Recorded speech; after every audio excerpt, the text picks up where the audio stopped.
ओम नमः शिवाय। जय महाकाल। दोस्तों, आज के इस वीडियो में मैं आपके लिए प्रदोष व्रत की कथा लेकर आई हूँ। तो कृपया वीडियो को अंत तक देखें और प्रदोष व्रत की कथा का आनंद लें। प्रदोष व्रत की कथा करने से पहले हमें उसकी विधि भी जाननी होती है, क्योंकि किसी भी पुस्तक को पढ़ने से पहले, किसी भी कथा को पढ़ने से पहले हमें उसकी विधि पढ़नी होती है। तो आइए चलिए पहले हम कथा की विधि को पढ़ लेते हैं कि किस प्रकार प्रदोष व्रत की कथा की विधि है। उसके बाद हम उसके कथा का आनंद लेंगे। प्रदोषी रजनी मुखम के अनुसार सायंकाल के बाद और रात्रि आने से पूर्व दोनों के बीच में जो समय है उसे प्रदोष कहते हैं। व्रत करने वाले को उसी समय में पूजन करना चाहिए, जिसे प्रदोष काल कहा जाता है। भगवान शंकर का पूजन हमें प्रदोष काल में ही करना चाहिए। प्रदोष करने वाले को त्रयोदशी के दिन भर भोजन नहीं करना चाहिए, यानी व्रत रहना चाहिए। यदि संभव हो तो व्रत रहें, यदि संभव ना हो तो आप एक समय भोजन कर सकते हैं। अब हमें पूजन शाम के समय जब सूर्यास्त हो जाए उसके बाद ही करना चाहिए। सूर्यास्त के बाद हमें स्नानादि कर्मों से निवृत्त होकर श्वेत वस्त्र धारण करने चाहिए। अगर संभव हो तो हमें श्वेत वस्त्र पहनने चाहिए। यदि संभव ना हो तो हम किसी भी कलर के कपड़े यूज़ कर सकते हैं। इसके बाद हमें पूजन विधि प्रारंभ करनी चाहिए। पूजा के समय स्थान को स्वच्छ जल से हमें साफ कर लेना चाहिए। धोकर वहाँ सब साफ करके वहाँ हमें मंडप आदि बना लेना चाहिए। मंडप संभव ना हो तो हम चौकी लगा करके भी पूजन कर सकते हैं, जैसा मैंने आपको आज की वीडियो में दिखाया था। हमें कोशिश ये करनी चाहिए कि हम पूरब मुख में बैठ करके ही पूजन करें, लेकिन ये संभव नहीं है तो हम पूरब के दक्षिण दिशा को छोड़ करके किसी भी दिशा में पूजा कर सकते हैं। उसके बाद हमें भगवान जी के स्वरूप का ध्यान करना चाहिए। भगवान जी के हमें ऐसे स्वरूप का ध्यान करना चाहिए जिसमें उन्होंने चंद्रमा धारण किया हुआ है, त्रिनेत्रधारी हैं, मस्तक पर चंद्रमा आभूषण हैं, गले में और कानों में कुंडल में सर्प लपेटे हुए हैं, सुशोभित वरदहस्त त्रिशूलधारी, नागों के कुंडल पहने हुए, व्याघ्र चर्मधारी, रत्न जड़ित सिंहासन पर बैठे हुए विराजमान शिव जी का हमें ध्यान करना चाहिए। शनिवार प्रदोष यानी शनि प्रदोष की व्रत कथा इस प्रकार है। गंगाचार्य जी ने कहा, हे महात्मे, आपने शिव शंकर को प्रसन्न करने हेतु समस्त प्रदोषों का वर्णन किया है। अब आप हमें शनि प्रदोष विधि हम सुनने की इच्छा रखते हैं। सो कृपया करके आप हमें शनि प्रदोष की व्रत कथा और विधि सुनाइए। तब सूति जी बोले, हे ऋषि, निश्चयात्मक रूप से आपका शिव पार्वती के चरणों में अत्यंत प्रेम है। मैं आपको शनि प्रदोष की व्रत की विधि बताता हूँ, जो सो ध्यान से सुने। पुरातन कथा है कि एक निर्धन ब्राह्मण की स्त्री दरिद्रता से दुखी हो शांडिल्य ऋषि के पास जाकर बोली, हे महानुमे, मैं अत्यंत दुखी हूँ, दुख निवारण का उपाय बताइए। मेरे दोनों पुत्र आपकी शरण में हैं।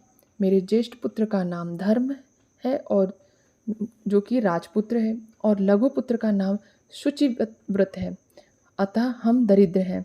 आप ही हमारा उद्धार कर सकते हैं। इतनी बात सुनकर ऋषि ने शिव प्रदोष व्रत करने के लिए कहा। तीनों प्राणी प्रदोष व्रत करने लगे। कुछ समय पश्चात प्रदोष व्रत आया, तब तीनों ने व्रत का संकल्प लिया। छोटा लड़का, जिसका नाम शुचिव्रत था, एक तालाब में स्नान करने को गया। तब उसे मार्ग में स्वर्ण कलश धन से भरपूर मिला। उसको लेकर वह घर आया। प्रसन्न हो माता से कहा कि माँ, यह धन मार्ग में प्राप्त हुआ है।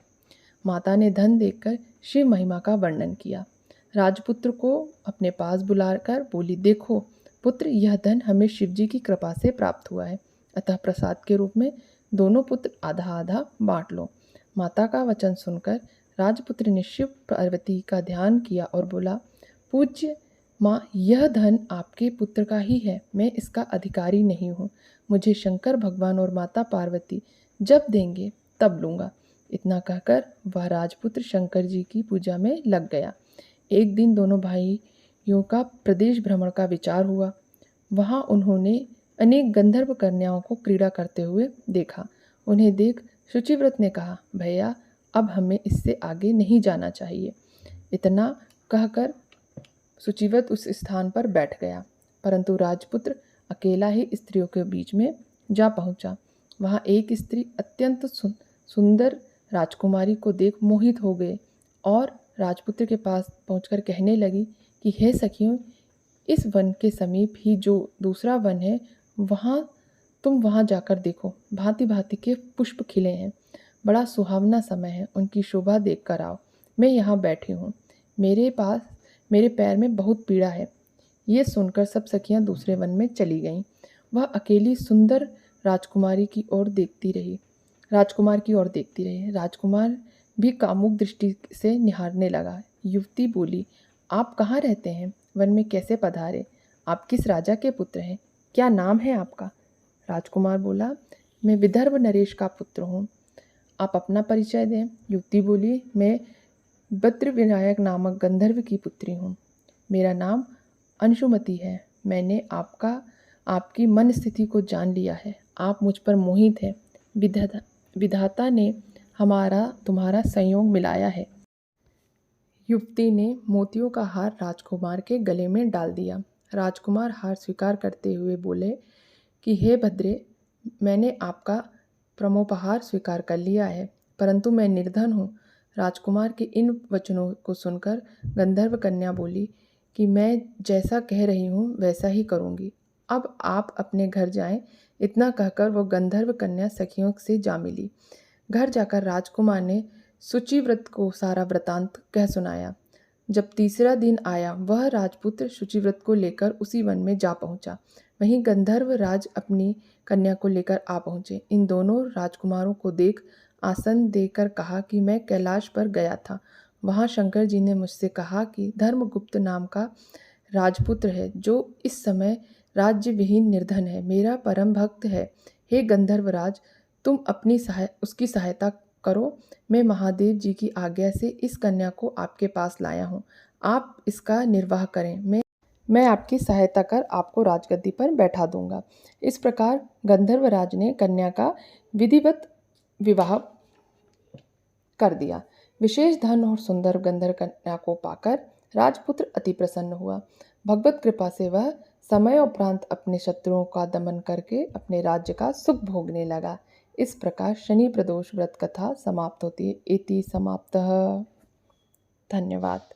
अगर आपको ये मेरी वीडियो पसंद आई हो तो प्लीज़ चैनल को लाइक करें, चैनल को सब्सक्राइब करें, वीडियो को लाइक करें और बेल आइकन को प्रेस करना ना भूलें और कमेंट बॉक्स में कमेंट करके ज़रूर बताएं कि मेरी ये वीडियो आपको कैसी लगी। धन्यवाद। Thank you.